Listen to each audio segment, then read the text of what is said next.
Hello and welcome back to Second Take Movies, a podcast where we give movies a second look, second chance, second take, if you will. I am your host, Preston Jenkinson, and joining me, as always, is my co-host, Jake Twido. Hey, hi, how are you? This camera keeps freezing up. The internet is not in our favor today, yeah. I think. Today, we're talking about Ghost in the Shell, not the one from 95, but the 2017 version. Scarjaw. Get that Scarjaw. The racism and all, Preston. Oh, yeah. This movie's racist. I disagree. And so does the guy that made the original stuff, by the way. So did like a lot of people in Japan. Yeah. I mean, yeah, the people in Japan get it. It's a bunch of American babies. Sorry. Yeah. There's a bunch of, call them what they are, a bunch of American weebs. It's a bunch of like white guys that love anime. Yeah. You're supposed to be Japanese. Dude, no, it's a robot. What race is a robot? That's in a different, like, is a Japanese woman that's in the shell of a white lady. Okay. Look, I'm going to go ahead and get real deep quick. I'm sorry, because I know you're about to tell me some reviews. Yeah. And the synopsis, but I'm going to go ahead and tell you, I went back and read the actual comic. Ooh, look at you. That girl's described as a long-nosed, blue-eyed person. And in Japanese context, that's a Caucasian. That's how they call white people. Wouldn't you know it? So, that's all I'm going to say, you know? Yeah. The story for this movie. In the near future, Major Mira Kalian is the first of her kind. A human saved from a terrible crash who is a cyber-enhanced to be a perfect soldier devoted to stopping the world's most dangerous criminals. That's probably the first in a while the synopsis is like, yeah, that's actually what it is. Yeah, pretty much. Okay. Yeah. What movie was it that it was just not what that is? The recent Matrix movie was like that. Yes. Yeah. Yeah. And there's one more that I'm just blanking on, which somebody said that about the new Doctor Strange movie on the synopsis on IMDb is not what that is. Oh, and yeah. Hey, Preston, let me tell you how Doctor Strange ends. Going to see it tomorrow. Have not seen it yet. I'm glad you mentioned something earlier because I was going to say I think you saw it, but I do know who's in the Illuminati. That got spoiled for me, but I did that to myself. I did not know anything, and I was that guy that yelled accidentally, just gasped. So yeah.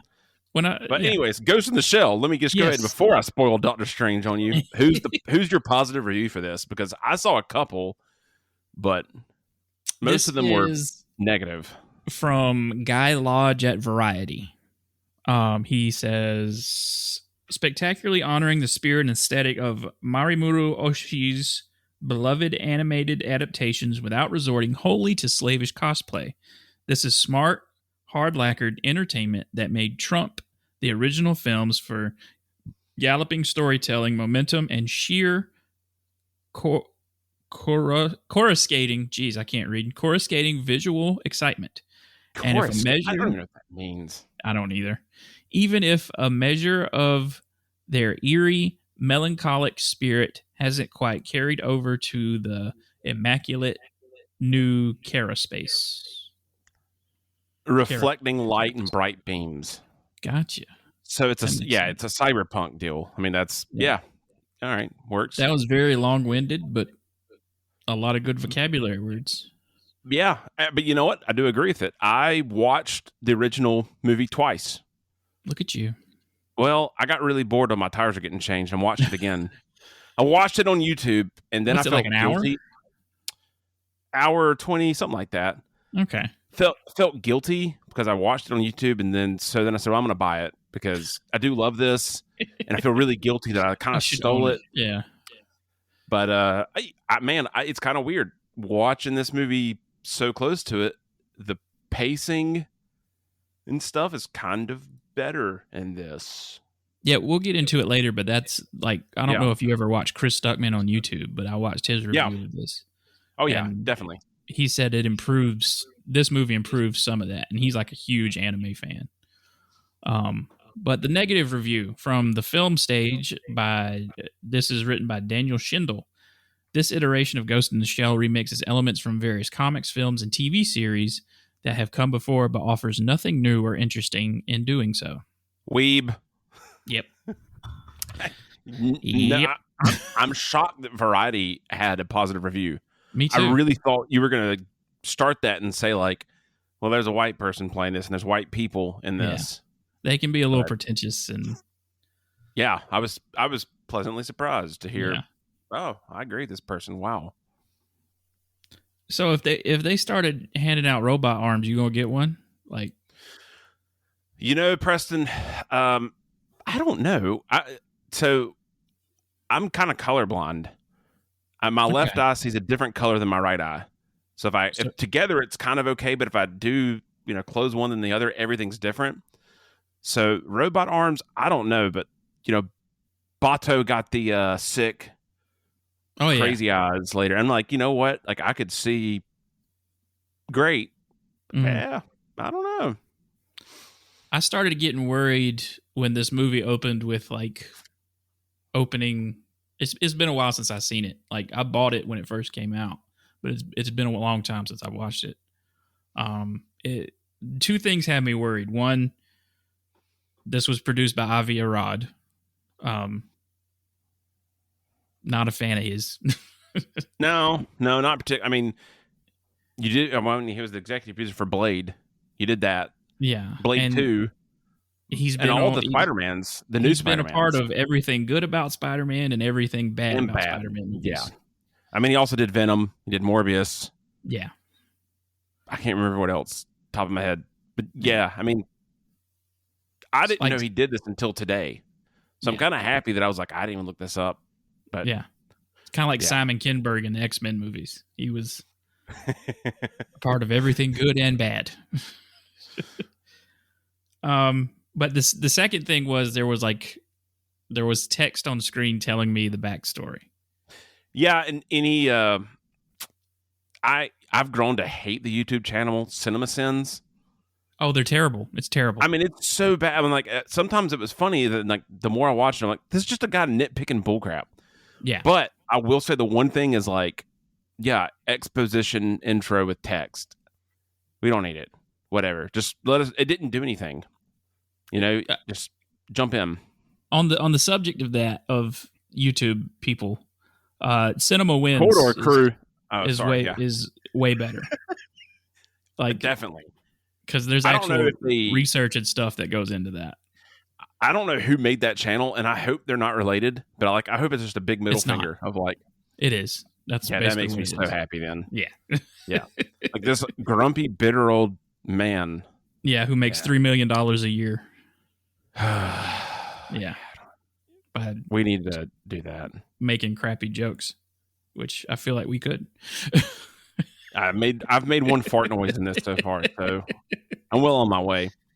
You get everything about this opening though is like it's anime, like this building of a body. I legitimately stopped and said, "Did I pick the right movie?" Mm-hmm. And I was not positive for a minute. I went, maybe I picked the actual 2005, the 1998 movie. Like, yeah, maybe I did. No. But it's good. I mean, immediately I was like, oh, yeah, this movie is actually really good. That's not just my imagination. Like, it pops in and it's dope. Yeah. It really begins with, like, we start with, like, the point of view of someone on a gurney being rushed somewhere. And I guess this is her getting built. I wasn't really sure. Yeah, I think that's what that is, which kind of crushes the twist later. Yeah. If I had a negative thing, the intro is my negative part. Like the twist would have been so much better if you skip that. Like goes straight into the geisha attack in the tower. Which that scene is like that. Yeah, just start the movie right there. Just like oh man, dude, the boardroom, and then we cut to Major on top of the roof. Every part of that. I mean, like it was like watching the trailer the first time. I was like, I'm hooked. Yeah, these geishas are created awesome, flawless. Mm-hmm. They're creepy. And then, like, when they go to kill mode, it's like, oh, my God, this is wild. Yeah. I watched this and said, this is what the Matrix 4 should have been. Mm-hmm. Which is kind of funny. The Matrix exists because of this whole series. Pretty much, yeah. This the original inspired movie, at least. Yeah, the Ghost in the Shell inspired The Matrix, and several other animes did. But yeah, the man, I'm blanking. Not Watachi. What are they called? Wachowskis. When they went to pitch this, I think they brought manga copies of Ghost in the Shell to the pitch meetings, and I was like, you know what? I feel that, and I see it, and now we're in a second rendition of Blade Runner, and it's kind of nice. Like, oh, look at this! Like, this is. I don't mean this. So do not kill me. It's Blade Runner quality. It's not Blade Runner quality, but like the environment, everything, it rolls, man. Yeah, it felt a lot like Blade Runner, which Blade Runner influenced Ghost in the Shell, the original one. Yep. It is I have in my notes, like, it's just a wild circular thing, and it's cool. Yeah. That opening scene where action starts, the thing, I mean, it was like, oh, this is awesome. And, Major is not just cool, it's the whole team, which I really appreciated. Like, it's not like, oh, there's this crazy cyborg. She's the only cool person. Nah, man. Every single piece of that crew, even the old guy who's is Chief, but I can't remember his name. I can't either. Aramoski, I think. Yeah. 10 out of 10.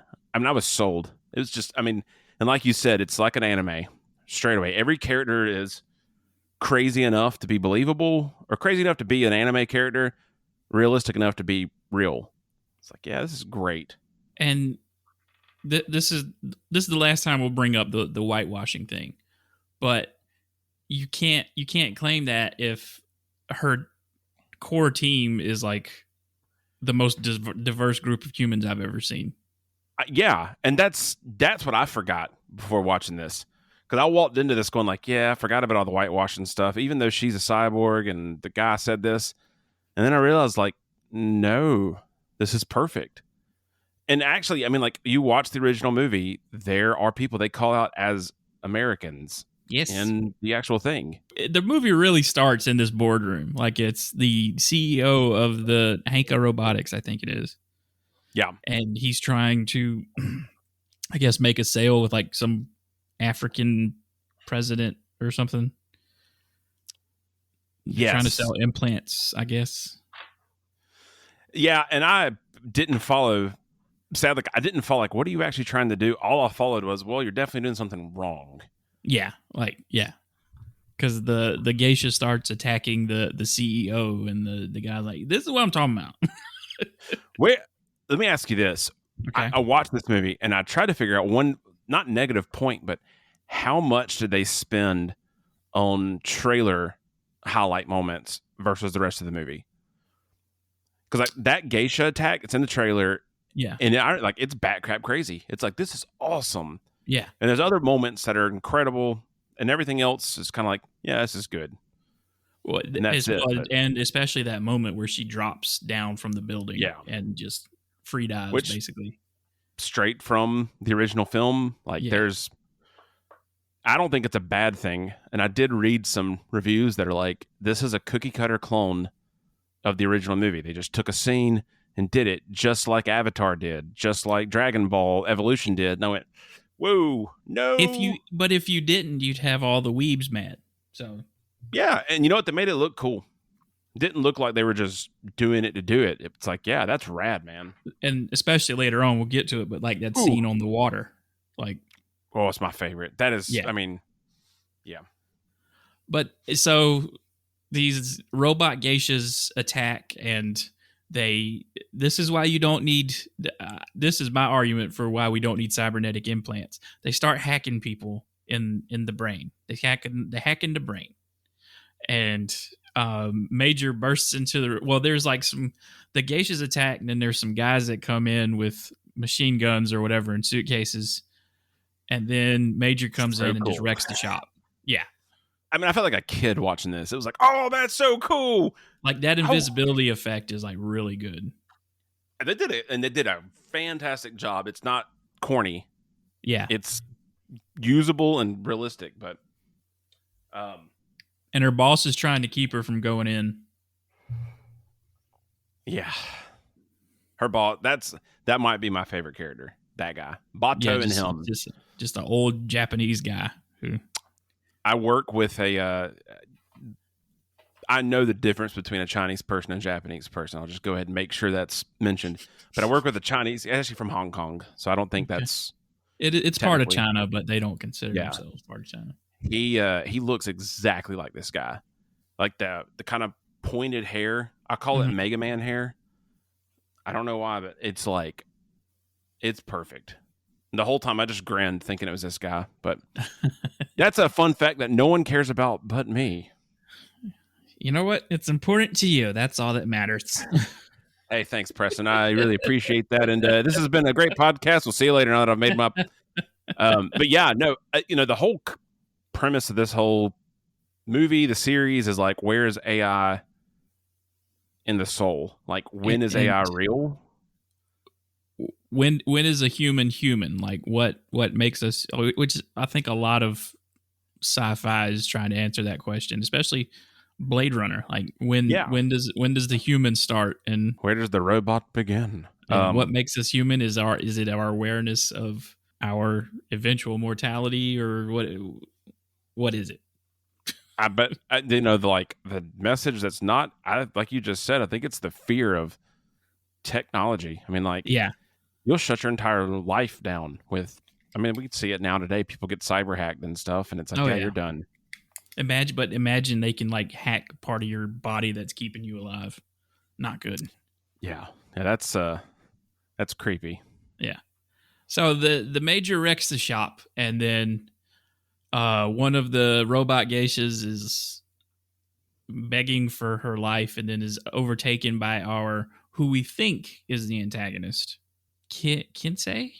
Kuze, who sends a message that says, collaborate with Hanka Robotics and be destroyed. And so that's our inciting incident that takes us into our main plot. Here's where I can't remember. Is there a time jump after that, or is that straight into at that point? It's straight into the movie at that point. I don't think that's what I thought. I was like, man, I can't remember if there's a... But that's a question. That's a question I had for you, is how quickly from her getting rebuilt or built to becoming the Major? Like, what's the... It's a year. Okay, see, that wasn't really explained in the movie. They I think there's a year prompt that comes up, and it's very subtle. It's not like in the center or anything. It's like on the bottom left of just... It's not like the next year. 1 year later. No. It's like 2033 and then 2034. So if you're not looking at it and paying attention, then it wouldn't. But it's a year between getting repaired. Like that building scene, and then the scene where she crashes the boardroom. Yeah. Okay, and in that time, she's apparently had several visits with this doctor who I can't remember her name. I can't either, because I don't think she's actually in the original piece. Which I think that was created for this movie. Which I'll say, hey, I actually enjoyed it. I thought that was a nice, like you kind of, and again, I don't want to talk about the anime movie too much, but like she's kind of robotic in the anime, so this gives some human piece. But yeah, is it Dr.? It's not Olay. It's something like that. It doesn't matter. But her handler, she meets with her, and then like you find out too, I think that's when she starts having the glitches where she's seeing the burning shrine. Yeah, she starts having glitches, which are her original memory, but everyone just calls them glitches. And she's also been given this medicine that she takes that supposedly keeps her body from rejecting her mind. And her memory's been getting deleted, and she has to give the consent.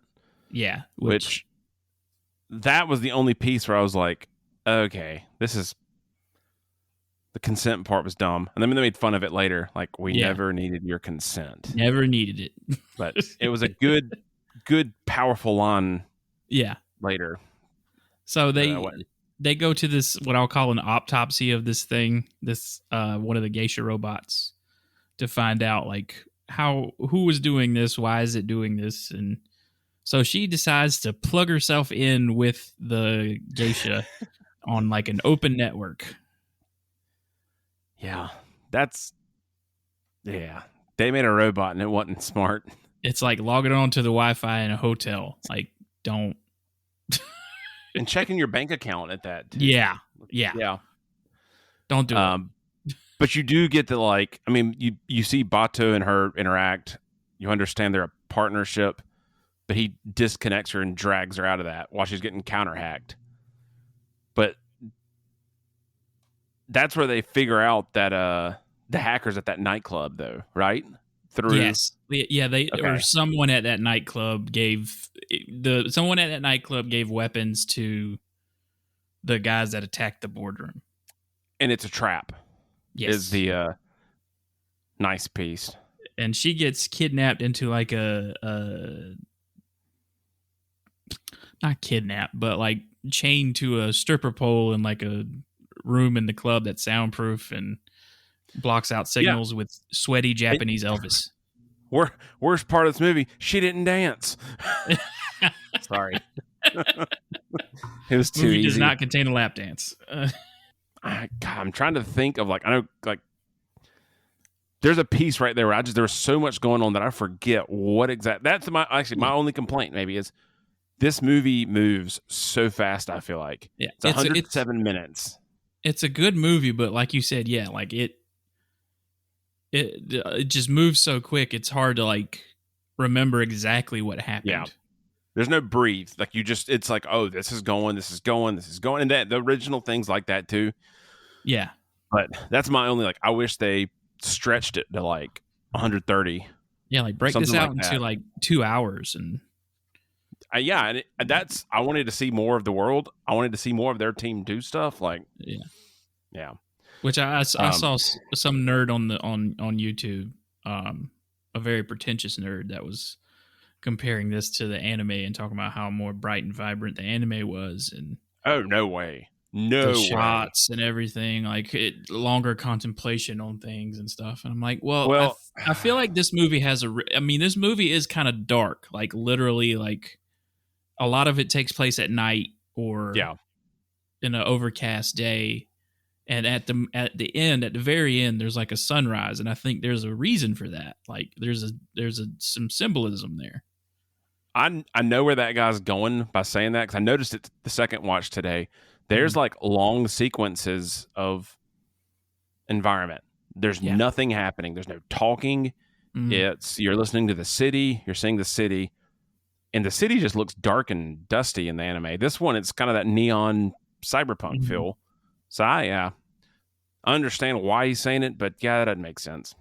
So after they leave here, and she's like, I guess you call it been infected or whatever. They go to this nightclub, and then they just kill everybody there basically. Yep. Like they get in another gunfight. I love the thing with communicating with each other through thoughts or whatever. They just plug this thing in. That was wicked. I was like, this is so cool. Yeah. But that is where Bato gets his eyes blown out too. Yeah, because is his name Kuze? Kuze, yeah. They see him and then they run after him, I think. Oh no, they see like he materializes in front of her. Mm-hmm. But I think it's in her mind. I think it's meant to be in her mind. It's in her mind, yeah. Yeah. And he kind of leads her down into this basement where something's rigged to blow. I don't know what is, and they both just get exploded. And she has to be rebuilt. And Bato gets new eyes. Which, I'm going to go ahead and tell you, man, that at this point I paused it and I went, they did a solid job matching characters' looks to the real life. Oh, yeah. I mean, like, fantastic. Mm-hmm. Bato's played by like some Norwegian or... I looked it up and I said, what has this guy been in besides this? And it's not, it's not much. Like, what's his name? God, what's his name? He was in Uncharted that just came out. And he's supposed to be an Aquaman coming out too. He played Zod in Man of Steel. What's that guy's name? Oh, that guy. That's who he looks like. Yeah, the guy that's really, really creepy. Great actor. Yeah. I'm going to look it up because it's really going to bother me. So I'm sorry. It's going to bother me too. terrible drag in the podcast here. Michael Shannon. Yes, that's who he reminded me of. Yeah, definitely. Michael Shannon. God, I don't know why I couldn't remember that. Yeah. But after this, Major goes out, and basically it's like a kind of, not a long sequence, but like a sequence of her like figuring out what part of her is human, and like she examines a hooker at one point. Yep. Don't we all?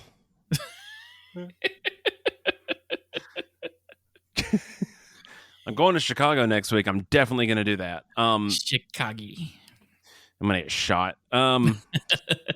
Yeah, then you kind of get the moral part of this movie. I think whenever she talks to Kuze, the nightclub, you don't know if he's hacked her mind or what's going on. And like the opening scene kind of helps spoil it, but yeah.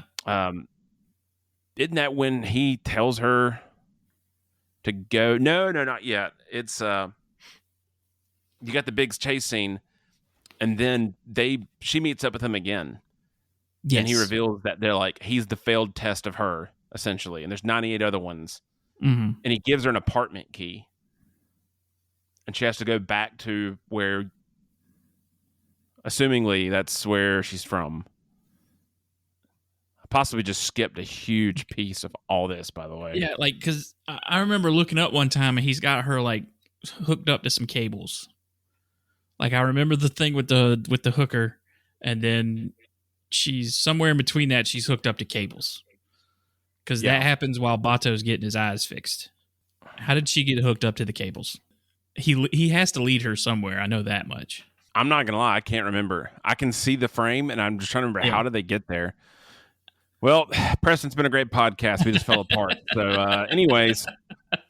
No, but like it's kind I of think she's walking down the street and sees the hooker, and he's hacked the hooker, which allows him to communicate to her, and she follows the hooker somewhere. Yes, that's what it is. It's the really pretty, great facial features. It's got the spotted face on. She leads her somewhere, and that's where the hookup happens. Okay, yeah, and then the effect of his body like all like disintegrated and stuff falling, like that was great. I was in, man. I forgot about it, and I also forgot that Michael Pitt's that guy's name. I forgot that he was in this.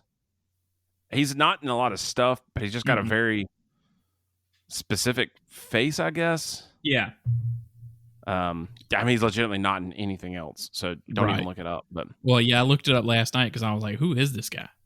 He was in Seven Psychopaths. I know that for sure. That's where I'm like, "Oh yeah, he was in that movie that wasn't great." But if you watch television, Boardwalk Empire, he was the main character. Gotcha. Never seen Boardwalk Empire, so it's. I never finished it. It's not bad, but I know Charlie Cox is in that. Yep. From Daredevil. Charlie Cox. But he explains to her that they were both in like what I'll call the same program, and he was a test subject, and I guess the test finally succeeded with her. But doesn't tell her she was kidnapped. Right. Just tells her that she's part of this program. Tell her everything. Yeah. Like, why wouldn't you be like this? But the argument's 40 like minutes left to hacked. Yeah. but hey, again, bonkers. That much is left, and I feel like I blinked and it ended at that point. Yeah. It really picks up after that because her crew of policemen come and find her, and he tells her not to take her medicine. Just tells her that. Just quit taking the meds. And she sees a tattoo on his chest of that burning thing. And she's like, "Where'd you get that? How do you know about that?" And there's a proper name for that. It's a shrine. And I wish I could remember the actual like Japanese name. But. Yeah. And so then he runs off after Batu gets down there. And then she runs off the other way for some reason. She runs away from them as well. Yeah, and I think she's wanted at that point. Yes. What's the guy's the stupid villain character who's from whatever Hanka Robotics CEO. Yeah. He's laying down the law and is like, she's a wanted fugitive now. You'll kill on sight. This is this. And like, I forgot that in this movie, like, oh no, the Section 9 guy, Chief Aramaki, is just like, screw you. We're going to pick her side. No. Did we skip over the fighting? We skipped over the chase scene. Okay, we got to talk about that. Probably the raddest part of the whole movie. We just skipped over, and we just skipped over that. It was great. That happened anyway. Yeah. Full chase. We figure. I don't know what happened. We figure out that Kuze wants to kill everyone that was part of this program because they find this list of people. And two of the people are already dead, and then they find out that the doctor is the next on the list. I got to tell you, this is a movie we both like. Yeah, and we are remembering it worse than Indiana Jones and the Crystal Skull. Yeah. So I'm so embarrassed. Like I'm looking at notes even, but my notes are like, "That was so rad. That scene was good. Do not have any connecting pieces." Right? Yeah. We're terrible. The most extensive notes I have were like about the anime stuff and the whitewashing and the Blade Runner stuff. But you get that rad chase scene. Yes. I mean, it was perfect. These two garbage truck men, kind of like in the anime, they're talking to each other, and then their brains get hacked. And the doctor's headed somewhere and then Major and Batu make it to the scene, but after this garbage truck has like plowed into the doctor's car and flipped it. And then he wants to know, like, the Kuze through this guy's like, tell me about Project 2147 or whatever. Who runs it? Who is it? Who's behind it? Tell me. And then Major and Batu show up, start shooting folks. That was just the best scene ever. Mm. Like, I don't have anything constructive to say or anything at all. I just sat back and was like, yeah, this is awesome. But that chase leads them to a standing body of water. Yeah, this guy has like a lack of a better term, invisibility cloak. Camouflage. I roll with that. My favorite shot is when you see a shot of Major standing on a roof and like he just flies through a puddle and then she takes off after him and then they meet in this, I don't know what it is. It's just like an area with like a real shallow water. You can stand up in the water. Yeah, I think that's the actually only note I have pretty much besides that was so cool. Yeah. Is what is this? Like, it doesn't make sense. What is this area? But it's basically a water pond. It's a sequence taken like right from the anime, basically shot for shot. Even from like him reloading and throwing the clip to the side and it splashing over there. I didn't realize it was almost exactly the same until the second watch of the anime today, and it's like, oh man, like they really did their due diligence. Like they tried their best to embrace and do the right thing, I guess. This director he's directing something that's coming up. I forgot what it was. I'm gonna look it up real quick. Is it Rupert Sanders? Yes. He's doing The Crow coming out. That's what it was. Yeah, but it's weird. He hasn't done any movies. He did Snow White and the Huntsman. Yeah. And then did this. So, and this Crow movie is one they've been trying to do for the last 10 years. Yeah, at least. Jason Momoa was the star that's been the longest attached to it, and then for some reason he just up and left the project. Him and the original director left. Now, one of the Skarsgårds, the one that played the clown. Pennywise. Yes. He is, as of this moment, gonna be the Crow. All right, I can see that. That's cool. So we'll see. Bill, yeah, you're right, Bill Skarsgård. If this movie ever happens. Just like The Flash, it will not. Oh my God, dude. Yeah, just that guy. Or that person, I think he prefers to be called. Yeah. So they catch this guy in this great action sequence and they got him in this glass box and they're trying to figure out, who is Kuze? How do you know this stuff? Blah blah. And turns out he's had memories implanted into his mind for some reason. That's what I never. Which is that's bonkers because it's the whole like my wife and my kids, and like you don't have a wife and kids. We went to your apartment. You've lived there for 10 years. You don't have a wife and kids. Mm-hmm. But he's like, I got a picture. Which I think in the anime, I think it's done better. It is done better. That's what I was going to say. Like that part, because they actually know him. It's a guy they know in the anime. And so they're like, this isn't you. Like, we know this isn't you. We've looked into this. We know, like you're staring at a picture of your, like in the anime, he's like staring at a picture of himself saying like, oh, that's his daughter. That's his. And it's a picture of him and a basset hound or some kind of hound, which is awkwardly a theme in the anime is this dog. I don't maybe the creator liked dogs. Who knows? I mean, there's one right behind me that's it's just making noise, but I can't say anything. So after all of that and being attached to these cables, Major goes. Is that when she meets the old lady in her apartment? Yeah, she goes and meets what's presumed to be her mom. Yes. And the mom tells her that her daughter took her life.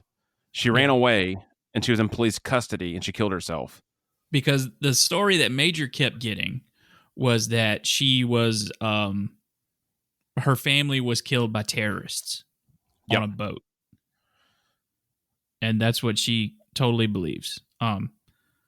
No, we still have to do the stuff where she confronts the doctor about her fake memories. Because I think Kuze tells her. She gets captured. Yeah, you get the trade-off of... after she's captured by Kuze, she... put the fake medicine in, and she slips over the, like, wake-up medicine instead. Wake-up medicine? That sounds terrible. The doctor... This isn't a Bill Cosby film. The doctor... acts like she's going to shoot her up with stuff and then comes around and then unlocks her. And because the CEO confronts the chief as well. And is like, this is my property and you're going to do this. And now she's gone rogue, which when you watch this, did you think the guy shoots the doctor through the window? And even watching it the second time, I went, it's bulletproof glass, you dummy. And then I went, oh no, she's dead. That's right. She's dead. Well, he shot twice through it. So yeah. That guy. Cutter was his name. So Cutler. after that, no, Cutter. Is that when he goes after the rest of the police people? Yeah, they're all, because he goes and talks to the chief, and the chief is kind of like, F you. Like, no. Yeah, I answer to the... So they put the hit out on everyone. That scene was awesome. Every single person, like, the first one is the chief walking out, and he grabs that awesome revolver, the old school gun, grabs his briefcase and gets in his car, blocks bullets with his briefcase, shoots them down, and then tells everyone else, like, they're coming for you. It's like the Japanese Dirty Harry. Oh my God, it was so awesome. And then that, just every piece of that, like, you get like I said at the beginning, it's not just that Major's rad. The whole team's pretty dang rad. Like, oh yeah, they're very good at what they do.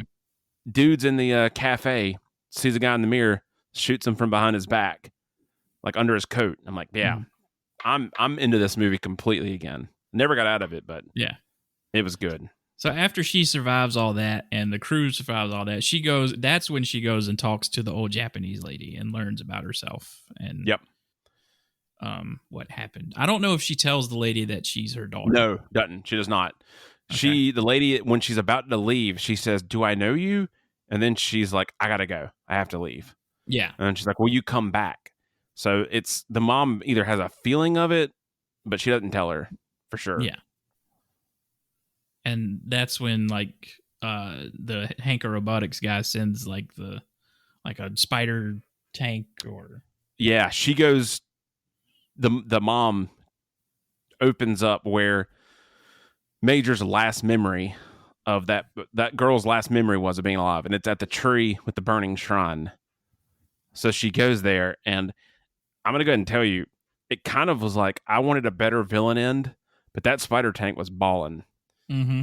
I mean, when I watched the anime, I said the same thing today and the other day, like, that thing is so cool to see, but it's because just like, our Hanko Robotics guy is revealed to be the real villain all through this, even though Kuze's kind of killed a few folks, but they deserved it, I guess. Yeah, they're just people. The cyborgs will rule us all. And basically from here, it's kind of a third act where short third act too. Yeah, our two now heroes fight together against this tank, and our evil CEO gets what's coming to him. Yeah, but then Kuze gets the sniper shot in the head. That's right. Yeah, he does get taken out. So that kind of wraps up his story. But, again, the lamest line in the movie, the chief asks Major for her consent to kill Killian, the Hanko Robotics CEO, or Cutter, sorry. Oh, yeah. It's like, oh, come on, dude. Like, that's just lame at this point. I think he was just being nice. I think he was going to do it either way. I think it was he's my grandpa. He's a good man. He was like, I'm going to kill him anyway, but I mean, I'm going to ask. The wildest thing, all right, so Major gets her arms ripped off by pumping too much weight. How long do you think it is before she gets repaired after that? I'll go ahead and tell you. It's a day. A day, wow. A day passes between that and her going to reconnect with her mom at her grave. Gotcha. Yeah, and as this fight ends to the movie, it's like it's an optimistic view of the future. Man, dude, that was awesome. By the way, do not cut that because that sounded like the movie because there's this bell sound the entire movie, and I was like, how did you do that, man? But because like I mentioned before, this movie has been a lot of it's been at night. It's a lot of dark areas and grimy, nasty city. And then now the day has dawned, and it's a new day for Major and her crew of people, which I absolutely loved. That I mean the ending's a little different in the anime than all this, but I absolutely love she does the whole you don't have to come here anymore. I'm still alive technically, but then she's still a part of Section 9. It's not I'm done fighting. It's like, no, I'm still going to do this. Yeah, because I think in the anime she becomes like a mercenary type of thing. Because there's a sequel on Netflix called Ghost in the Shell 2045. Yeah, there's a Ghost in the Shell 2. There's the standalone complex. God, man, everyone's going to be like, we thought this Jake guy was all right. Turns out he's a really bad nerd. It's like Ghost in the Shell 2, Innocence, standalone complex, Arise. I think they did one 2 years ago on Netflix. Yeah, it came out in 2020. It's called it's standalone complex 2045 is what it stands for. It's SAC is what they call it. But it had Ghost in the Shell in the title. I knew that. Which I haven't seen it. I've seen clips and it looks awful. Oh, really? They changed the art style so bad. Yeah, I was kind of interested to see it, but now I'm not.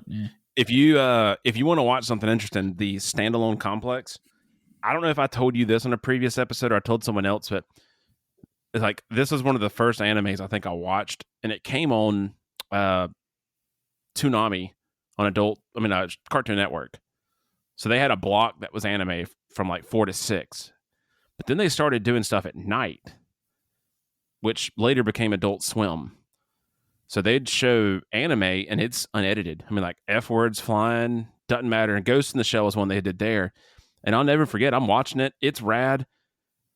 We haven't talked about everyone's problems with the nudity in these movies, but there's no nudity, but it kind of looks like it. Man, I'll never forget. My mom walked in and was like, boobs! No! I'm like, it's a robot. It's not a big deal. It's just robot titties. Yeah. Those titties are, you gotta oil them. But that's Ghost in the Shell from 2017 that everyone hated. I'd highly recommend it. A White Lady. Yeah, it's a great movie. I highly recommend it. I give it a 7.5 out of 10. I think I'd do that too. I think that's fair. It's not perfect. No, it's not. And I think the cool action makes up for it. Yes. Where I'm just kind of like, yeah, I don't care. I'm all right. I'm into this. I don't care. Like, especially for my favorite scene is definitely like her in the beginning dropping down that building and busting into that boardroom. It's kind of, I mean, it's funny. Like, came out in 2017. Yeah. But I feel like any movie 2002 and forward that's sci-fi, futuristic, yeah, they probably watched Ghost in the Shell and they watched Akira, and which I'll go ahead and see, not to be a whole anime person here, but Akira, Akidaki, came out in 1988. Wow. And the actual animation of it is baffling. I mean, it looks very similar to Ghost in the Shell, but that's one of my favorite things ever. Just I watch that thing constantly.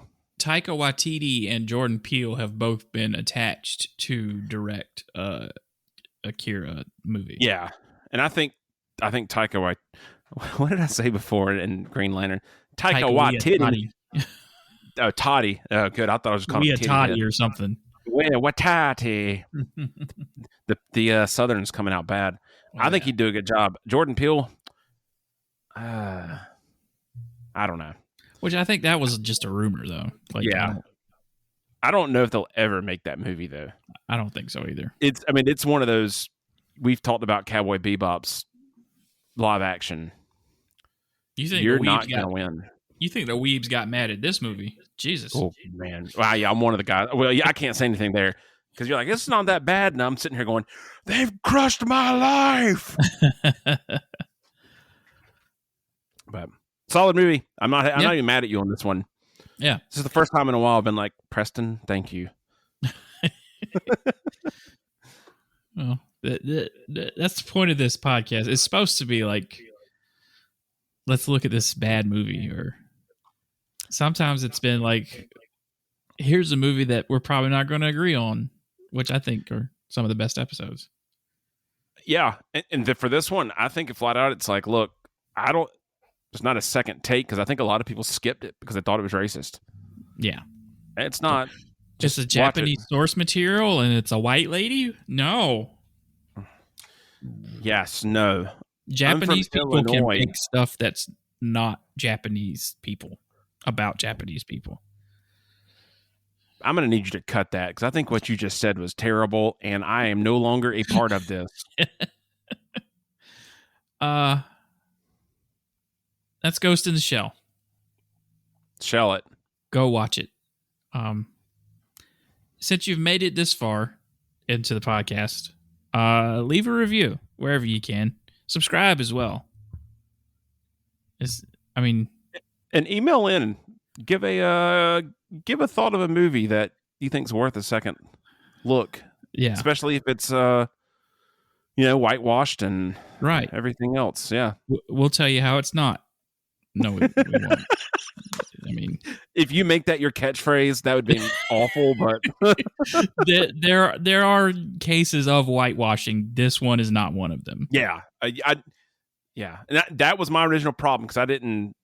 Well, actually, this one I knew it wasn't. But whitewashing, I would consider, is sending Matt Damon to go defend the Great Wall with an accent. Yeah. Matt Damon, though, is going to save the environment. Never mind. Yeah.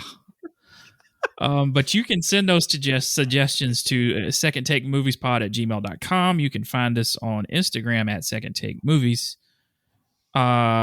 Jake, we won't be here next week. Jake's going to be in Chicago, like you said. And I'm probably never coming back because I'm going to get shot up in the loop. So. Well, that's fine. But we'll figure out what we're going to do the week after next. So thanks for listening, and we'll see you in a couple weeks.